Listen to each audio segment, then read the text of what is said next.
सलमान खान पहला ऐसा राजा होगा कि मुंह पर मुतने के लिए हजारों का सनातनी खड़ा है। सांसद की जान खतरे में है। एक पैर कब्र में है, उड़ता तीर लेने। पप्पू यादव को जो खुजली होगी, कहीं बेटा से पहले बापे ना निपट जाए, इतना बकचोदी करेगा तो ये बिहार पुलिस की नाकामी है। इस तरह के सुअर के औलाद को बाहर घूमेगा, इस देश के लिए खतरे हैं। सलमान खान हो कोई भी हो जो देश विरोधी किसी समाज के लिए काम करे, समाज उसको सजा देने का काम करेगा। आजाद भारत में गुलामी का एहसास दिलाया जा रहा है। पप्पू यादव पागल हो चुका है कि कुछ कटे फटे वोट पाने के चक्कर में उसका विरोध कर रहा है, जिसने सलमान खान को घर में कैद करके रख दिया है। जो सलमान खान डेली साइकिल लेके निकल जाता था, धमकी मिल रहा है मारने के लिए। माफी मांग लो या तो कहीं ना कहीं बदतर हो तैयार है। सलमान खान कहाँ सुरक्षित है? भारत 26 साल से एक समाज के लोग अगर अपने स्वाभिमान के लिए लड़ रहा है, कभी आपने तो उनका दर्द नहीं दिखाया। तो सलमान खान का भक्ति ऐसे करते हैं जैसे सलमान खान भगवान का तो शब्द लेंगे नहीं, अल्लाह है। आपने सलमान खान को टेररिस्ट बोला है। पाकिस्तान से यहाँ आकर के बकचोदी करेगा तो उसको मार नहीं देंगे मादरचोद को। ये कहीं से भी देशभक्त नहीं है, ये सारे देशद्रोही। लॉरेंस बिश्नोई जैसा हर घर से सनातनी निकलता है और उनका खात्मा करता है तो भारत को कोई दिक्कत नहीं है।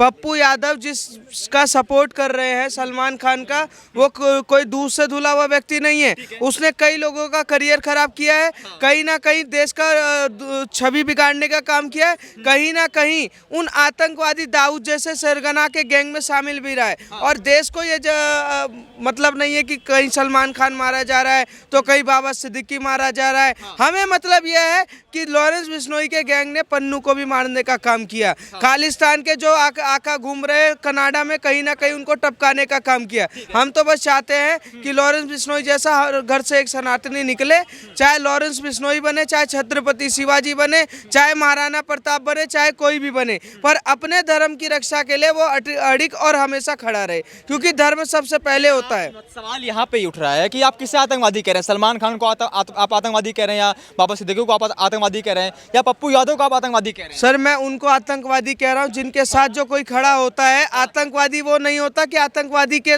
सपोर्ट में खड़ा हुआ है। मस्जिद से कहीं ना कहीं फंडिंग करवाकर इस देश के आतंकवादियों को संरक्षण देने का कोई काम कर रहा था, तो बाबा सिद्दीकी जैसे लोग कर रहे थे। बाबा सिद्दीकी पे जो आरोप लगा है ना, कानूनी जो FIR दर्ज है वो कोई दूध का धुला हुआ मैंने कागज पे लिख कर नहीं दिया है। वो ऐसा FIR जो तय करता है कि बाबा सिद्दीकी कहीं ना कहीं देश विरोधी गतिविधियों में शामिल थे, कहीं ना कहीं कई मासूमों पर अत्याचार करवाने का काम किया। ये जो सलमान खान है या बॉलीवुड हो, ये कोई भी दूध के धुले नहीं है। जब महाराष्ट्र में एक संत मारा जाता है तो बॉलीवुड का कोई व्यक्ति नहीं आता। एक सुशांत सिन्हा मारा जाता है जो कि नया उभरता हुआ चेहरा था। उभरते हुए चेहरे को कहीं ना कहीं नशे में ढकेल कर और मारने का कोई काम कर रहा था, तो ये बॉलीवुड के लोग कर रहे थे। जब ताज होटल में हमला होता है तो बॉलीवुड वो लोग नहीं आते। 26/11 होता है तो बॉलीवुड के लोग नहीं आते। पर बाबा सिद्दीकी के लिए संजय दत्त, ये दत्त, वो दत्त, ये सारे क्यों खड़े हो रहे? मतलब क्या रिश्ता कहलाता है कि आपको और चीजें नहीं दिख रही है पर बाबा सिद्दीकी ज्यादा प्यारे लग रहे हैं। तो बाबा सिद्दीकी को जिसने टपकाया वो जेल में है। यादव यही तो कह रहे हैं कि जिस प्रकार से गैंगस्टर लॉरेंस बिश्नोई का क्रेज बढ़ रहा था, लगातार उसका खौफ बढ़ रहा था, उसी के लिए उन्होंने कहा कि 24 घंटे के लिए हमें पुलिस प्रशासन दे दीजिए, हम लॉरेंस बिश्नोई के गैंग को समाप्त कर देंगे। अब दे तो दिया, आपने मांगा, पुलिस ने आपसे पूछा होगा दे दो, अब वो खुद ही मना कर रहे हैं। वो तो ऐसा हो गया प्रेस कॉन्फ्रेंस में डरे डरे कांप रहे हैं, अरे भाई मुझे बात नहीं करनी, मुझे उस पर चर्चा ही नहीं करना। लॉरेंस बिश्नोई वो व्यक्ति है जिसको ये पता है कि वो बिश्नोई समाज से उसको अपनी धर्म और अपनी संस्कृति की रक्षा करना आता है, तो वही चीज वो सिखा रहा है। अब यादव समाज से होने के बाद भी वो बाबर को मानने लगे, ठीक है, औरंगजेब को मानने लगे। इतना ज्यादा पप्पू यादव पागल हो चुका है कि कुछ कटे फटे वोट पाने के चक्कर में उसका विरोध कर रहा है, जिसने सलमान खान को घर में कैद करके रख दिया है। जो सलमान खान डेली साइकिल लेके निकल जाता था, वुमेन्स राइट की वो सारे दुहाई देते हुए कहीं ना कहीं कहता था कि टाइगर जिंदा है। क्या हुआ, आज तुम घर में क्यों कह दो भाई साहब, आओ ना दोबारा से सड़क पर। वही पप्पू यादव ने भी किया। पप्पू यादव हवा में चल रहे थे कि मैं ये बयान दूंगा, कटे फटे वोट दे देंगे। कटे फटों ने तो वोट तो दिया नहीं, पर वहां से लॉरेंस बिश्नोई की जरूर वहां से एक फरमान आ गया कि शांत हो जा, कहीं ना शांत कर दे, तुम्हें अल्लाह प्यारे हो जाए। वही तो पप्पू यादव लगातार DCP को शिकायत भी उन्होंने किया है, कहा कि हमारे घर की रैकी की जा रही है, हमें धमकी मिल रहा है मारने के लिए। अब उनको धमकी मिल रहा है या क्या मिल रहा है, उन्होंने परिणाम देखा। सांसद को धमकी दिया जा रहा है मारने के लिए। अब सांसद को धमकी दे रहा है तो सांसद भी गैंगस्टर के लिए क्यों बोल रहा है? ठीक है, जहाँ मतलब नहीं वहाँ डंडा लिया क्यों? पड़ी लकड़ी खुद ही तो उठाया उन्होंने। अब पड़ी लकड़ी उठाया तो उसका नतीजा तो वही भोगेंगे ना। मैं तो एक बात जानता हूँ कि लॉरेंस बिश्नोई जो काम कर रहा है उसके साथ पूरा देश खड़ा हुआ है। हमें ये पता है कि अगर कोई संस्कृति के लिए लड़ रहा है, देश के लिए लड़ रहा है, खालिस्तानियों को खत्म करने का काम करता है, या जो बॉलीवुड के कीड़े मकोड़े हैं जो देश को पूरा गंदा करने का काम करते हैं, कहीं ना कहीं भगवान को धूमिल करने का काम करते हैं, कहीं ना कहीं भारत की संस्कृति को गाली देते हैं। अगर उनको मुंह बंद करने का कोई काम कर रहा है तो हम उनके साथ बिल्कुल डंके की चोट पे खड़े हैं। लॉरेंस बिश्नोई कुछ कार्य कर रहा है, उनके पिताजी कह रहे हैं कि हमारे ऊपर दबाव बनाया जा रहा है कि आप माफ़ी मांग लीजिए। क्यों माफ़ी मांग लें जब हमने अपराध किया ही नहीं, तो माफ़ी किस बात? आप बड़े हो, आप माफ़ी मांग लोगे तो कम से कम एक समाज जो है वो आपको माफ़ करने के लिए तैयार है। समाज ये नहीं कह रहा कि हम सलमान खान को मार देंगे, समाज ये नहीं कह रहा कि हम बॉलीवुड को ख़त्म कर देंगे, वो ये कह रहा कि हमारी भावनाएं आहत हुई है। जब कटे फटे बोलने लगते हैं ना कि सरतन से जुदा, सरतन से जुदा, तो यहाँ के सेकुलरिज्म नेता खड़े होकर कहते हैं कि भाई उनकी भावनाएं आहत हुई है। तो आज देश में एक समाज की भावना आहत हुई है, उसका कौन चर्चा करेगा, उसका कौन ठेका लेगा? सवाल यहाँ उठ रहा है कि अगर माफ़ी की बात कर रहे हैं आप, तो 5 करोड़ की डिमांड क्यों कर रहे हैं? 5 करोड़ में क्या बिश्नोई समाज बिक गया? किसने डिमांड किया? आप बताइए कि आरोप तो वो लगा देंगे कि सलीम खान आरोप लगा रहे हैं सीधा। सलीम खान 5 करोड़ रुपए तो सलीम खान डेली खर्चा करते कुत्ते पे, तो दे दे 5 करोड़ रुपए, क्या दिक्कत है? झूठे आरोप लगाने से तय नहीं हो जाता कि बिश्नोई समाज किसी को छोड़ देगा। वो बिश्नोई समाज है जो पेड़ के लिए आंदोलन करता है, क्या नाम है, वन और हिरन के लिए आंदोलन करता है। वो बिश्नोई समाज है जो हिरन के बच्चे को अपना बेटा मानता है। तो ये तय कर चुका है कि या तो माफी मांग लो या तो कहीं ना कहीं बदतर हो तैयार है। खान ये भी कह चुके हैं कि हमारा बेटा मच्छर नहीं मारता, ककरोच नहीं मारता, तो इतना बड़ा हिरन कैसे मार देगा? झूठा आरोप लगाया जा रहा है हमारे बेटे के ऊपर। आजाद भारत में गुलामी का एहसास दिलाया जा रहा है उनको। सही बात है। बकरी ईद पे 4-4 बकरियां पालने का काम पता नहीं कौन करता है। बिरयानी में बड़े बड़े हड्डियां उठा के खाने का काम पता नहीं कौन करता है। वो सलमान खान जो बिरयानी की चर्चा करता है और मच्छर नहीं मारा है। टाइगर है जिंदा में पूरे आतंकवादी उड़ा दिए उनने, कह रहा कि मैंने मच्छर नहीं मारे। वो सलमान खान जो कहीं ना कहीं हीरो बनने का तो सोच रहा है, पर जब सड़क पे बात आ गई, आप एक बात बताइए, आपको क्या जरूरत थी कि आप किसी मासूम को मारने का काम कर रहे हैं? आप हीरो थे तो हीरो की तरह काम करते ना।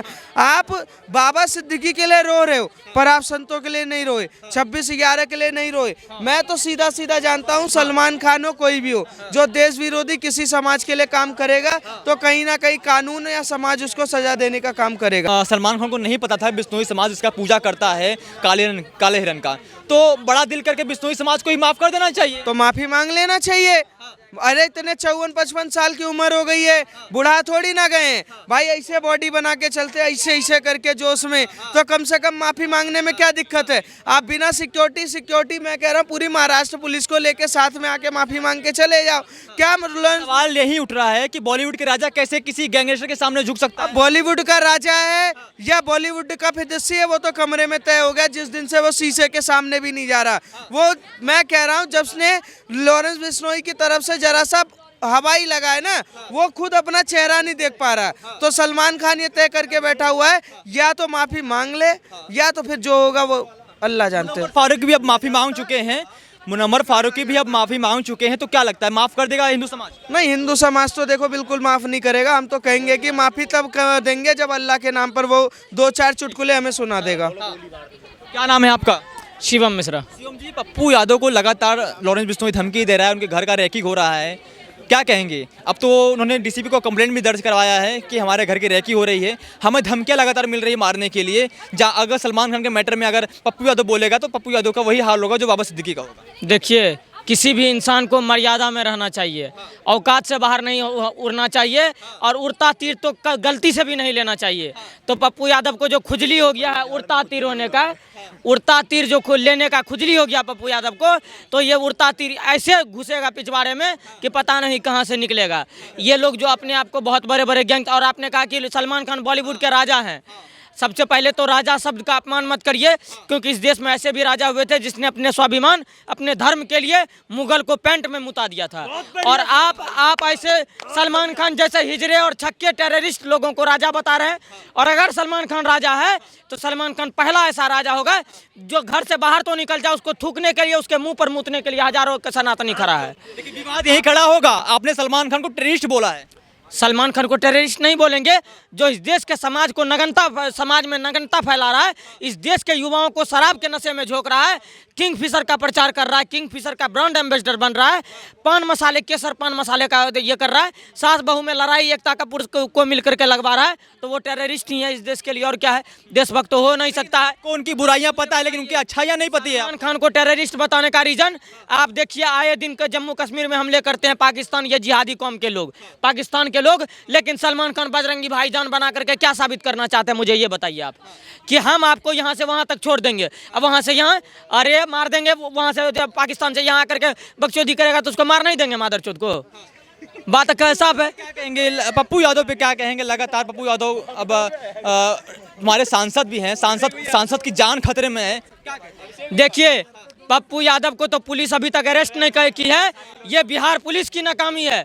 मैं स्पष्ट रूप से पूछना चाहता हूं कि अगर सलमान खान को धमकी देने वाला लॉरेंस बिश्नोई जेल के अंदर है, तो ये पप्पू यादव बाहर क्या कर रहा है? क्योंकि पप्पू यादव ने भी लॉरेंस बिश्नोई को मारने का धमकी दिया था, बोला था 24 घंटे में गैंग को खत्म कर देंगे। पप्पू यादव को भी जेल के अंदर रहना चाहिए, और नदीम खान जैसे का गुंडा भी बोला था उनको, नदीम खान जैसे नल्ले जो हैं, ये इस नल्ले को भी जेल के अंदर रहना चाहिए। इस तरह के सुअर के औलाद को बाहर घूमेगा, इस देश के लिए खतरे हैं। आपको पता होगा, कहा जाता था कि इस देश में, भारत में मुसलमान सुरक्षित है कि नहीं है। आज आप सोचिए कि भारत से मुसलमान सुरक्षित है कि नहीं, लेकिन मुसलमान से भारत सुरक्षित है कि नहीं है, ये आप कब सोचेंगे? यही सुरक्षित है। सलमान खान कहाँ सुरक्षित है भारत में? बिश्नोई समाज का क्या था? आज सलमान खान के पीछे तीर लगा हुआ है, तो आप लोग को इतना जोर से मिर्ची लगा है, सबसे ज़्यादा क्रेडिट तो आप लोग भी लेने का हकदार हैं। 26 साल से एक समाज के लोग अगर अपने स्वाभिमान के लिए लड़ रहा है, कभी आपने तो उनका दर्द नहीं दिखाया। आज सलमान खान जा रहा है 72 हुर के पास, तो आप भी चाहते हैं कि उसमें से एक हुर मेरे हिस्से में भी आए, इसीलिए लड़ने का कोशिश कर रहे हैं ना। सलमान खान ने क्या देश को कुछ नहीं दिया है? सलमान खान इस देश को बहुत कुछ दिया है। इस देश के युवाओं को सलमान खान, केजरीवाल के, जिस तरह केजरीवाल दिल्ली के लोगों को हिलाया और डुलाया शराब पी करके, उसी तरह सलमान खान बॉलीवुड में यौन शोषण का आरोप है। आप देख लीजिए जा करके, कितने लोगों का करियर खा लिया है सलमान खान। तो सलमान खान का भक्ति ऐसे करते हैं जैसे सलमान खान भगवान का तो शब्द लेंगे नहीं, अल्लाह है। कुछ लोग कहेंगे देखिए, इनको अच्छाइयाँ बुराइयाँ पता है, लेकिन इनको उनकी अच्छाइयाँ नहीं पता है आपको। अरे सलमान खान देखिए, सलमान खान कैरेक्टरलेस आदमी है।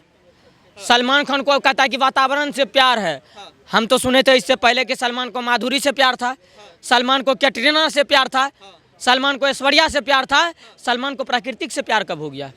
ये सलमान से लेकर के शाहरुख खान जैसे जो हकले बकले जितने हैं, ये कहते थे कुर्सी की पेटी बांध लीजिए, माहौल बदलने वाला है। तो माहौल तो सच में बदलने वाला है। और अब आप सारे जितने खान पठान गैंग हैं, घर से बाहर निकल जाइए, शेर जेल से बाहर निकलने वाला है। और जब निकले, प्यार तो अंधा होता है, प्यार तो किसी से हो सकता है।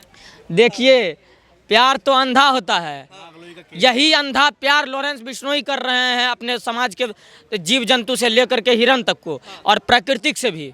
और यही प्यार सलमान खान के मौत का कारण बनेगा। कह रहे हैं ऐसा कुछ बात नहीं है, लॉरेंस बिश्नोई केवल धमकियां देकर सुर्खियां बटोरना चाहता है और बिश्नोई समाज का दिल जीतना चाहता है, और कुछ ऐसा बिश्नोई का कोई इरादा नहीं है सलमान खान को मारने का। देखिए, तो मतलब आपको लग रहा है कि सलमान खान को मार करके लॉरेंस बिश्नोई फेमस होना चाहता है, हैं? तो इस तरह से तो हम आपको भी मार करके फेमस होना चाहते हैं। इस तरह से तो हम भी आपको ठोक देंगे, उसके बाद फेमस हो जाएंगे। अगर ये निष्कर्ष होता तो इस देश में राहुल गांधी भी इतना कोशिश करने के बाद अगर प्रधानमंत्री नहीं बन रहा है पत्रकार महोदय, तो राहुल गांधी भी शाहरुख खान को ठोक करके प्रधानमंत्री बन सकता है। तब जब आप कहते हैं कि ठोक करके फेमस हो सकता है, ठोक करके प्रधानमंत्री बन सकता है, ठोक करके नेता बन सकता है, मैं तो कहता हूं कि इस देश में ऐसे भी लोग हुए हैं। लेकिन सलीम खान, उनके पिताजी कह रहे हैं कि सलमान खान के ऊपर दबाव बनाया जा रहा है माफ़ी मांगने के लिए। आखिर सलमान खान माफ़ी क्यों मांगे जब उन्होंने अपराध किया ही नहीं? तो माफ़ी किस बात का? अरे सलीम खान जो है ये कर रहा है, वो हकला बकला को पूछिए कि अगर सलमान खान कुछ किया नहीं है तो उसका नाना मरा था जो साबरमती जेल में लॉरेंस बिश्नोई बैठा हुआ है, जो वो वहाँ से कह रहा है कि काले हिरन का, और सबूत है 51 गवाह थे और 18 दिन का कारावास भी हुआ था, और 51,000 के जमानत में जब बाहर गए थे तो अपने बेटे को काहे कोर्ट भेज रहे थे? काहे भेज रहे थे कोर्ट? बोलिए। सलीम खान बताएंगे। सलीम खान तो पूछिए सलीम खान से, एक पैर कब्र में है, उड़ता तीर लेने का शौक है सलीम खान को। कहीं बेटा से पहले बापे ना निपट जाए, इतना बकचोदी करेगा तो। वही सवाल है फिर, अगर सलमान खान माफ़ी नहीं मांगेंगे तो क्या लगता है फिर कौन कौन टारगेट पे आ सकता है? देखिए, सलमान खान से लेकर के जितने उतने गए, सल्लू मियाँ, सल्लू भाई, भाईजान, पहले भाई जाएगा, उसके बाद जितने उसके साथ जान है सब चल जाएगा 72 के पास। लोग कह रहे हैं कि दाऊद इब्राहिम की जगह लेना चाह रहा है लॉरेंस बिश्नोई। देखिए, दाऊद इब्राहिम का जगह तो कोई नहीं लेगा। दाऊद इब्राहिम इस देश के लिए कलंक था, टेररिस्ट था। मकोका का केस जो लगाया हुआ था इस पे बाबा सिद्दीकी पे 1993 में जो बम ब्लास्ट हुआ था, उसका षड्यंत्र करने वाला था बाबा सिद्दीकी, इनके कारण। तो दाऊद इब्राहिम तो गैंगस्टर था, लॉरेंस बिश्नोई गैंगस्टर नहीं है। जिन इनको आतंकवादी मानते हैं आप? दाऊद इब्राहिम क्या, हम तो दाऊद इब्राहिम से लेकर के उनके कौम के हर लोगों को आतंकवादी मानते हैं। तो लॉरेंस बिश्नोई को भी तो लोग आतंकवादी कह रहे हैं। अरे लॉरेंस बिश्नोई को, अच्छा लॉरेंस बिश्नोई अगर सुनिए, अपने समाज अपने स्वाभिमान के लिए लड़ने वाले के लिए सलमान खान को धमकी देने वाला लॉरेंस बिश्नोई अगर आतंकवादी है, तो मैं पूछना चाहता हूं कि नुपुर शर्मा को धमकी देने वाले वो जिहादी कौम के लोग क्या थे, वो कैसे देशभक्त हो गए? अभी आपने बहुत बड़ी बात कही कि अगर आप दाऊद इब्राहिम को आतंकवादी कहते हैं तो उनकी जो कौम के लोग हैं सबको आतंकवादी कहेंगे। एपीजे अब्दुल कलाम भी उन्हीं कौम से आते हैं, आप उनको भी आतंकवादी कहेंगे? एपीजे अब्दुल कलाम गीता पढ़ते थे और गीता में भगवान श्री कृष्ण कहे कर्मण्यवादी का रस्ते महाफलेषु कदाचना, कर्म करते रहिए फल की चिंता मत करिए। और उन्होंने कर्म किया था, एपीजे अब्दुल कलाम कर्म किए थे, वो इस देश के लिए आइडल हैं। उन्होंने हिंदू मुस्लिम सबको माना था और मुसलमान से ज़्यादा तो उन्होंने हिंदुओं को माना था। और वो भगवान श्री कृष्ण को मानते थे, उनके राह पर चलते थे। उसने युद्ध, जिस तरह से युद्ध के लिए भगवान श्री कृष्ण ने महाभारत रचा था, उसने युद्ध के लिए मिसाइल बनाया, तो उसने महाभारत के क्षेत्र में काम किया। इसीलिए एपीजे अब्दुल कलाम महान है इस देश के लिए। उस्मान को भी आप मानते हैं आतंकवादी? देखिए, आज अब जो है, अब भारत में एपीजे अब्दुल कलाम पैदा नहीं हो रहा है। अब भारत में सिर्फ याकूब मेनन जैसे लोगों के औलाद पैदा हो रहे हैं। और अलाउद्दीन खिलजी से लेकर के जितने भी मुगल थे, मुगल के पंचर पुत्र औलाद पैदा हो रहे हैं भारत में। ये कहीं से भी देशभक्त नहीं है, ये सारे देशद्रोही हैं।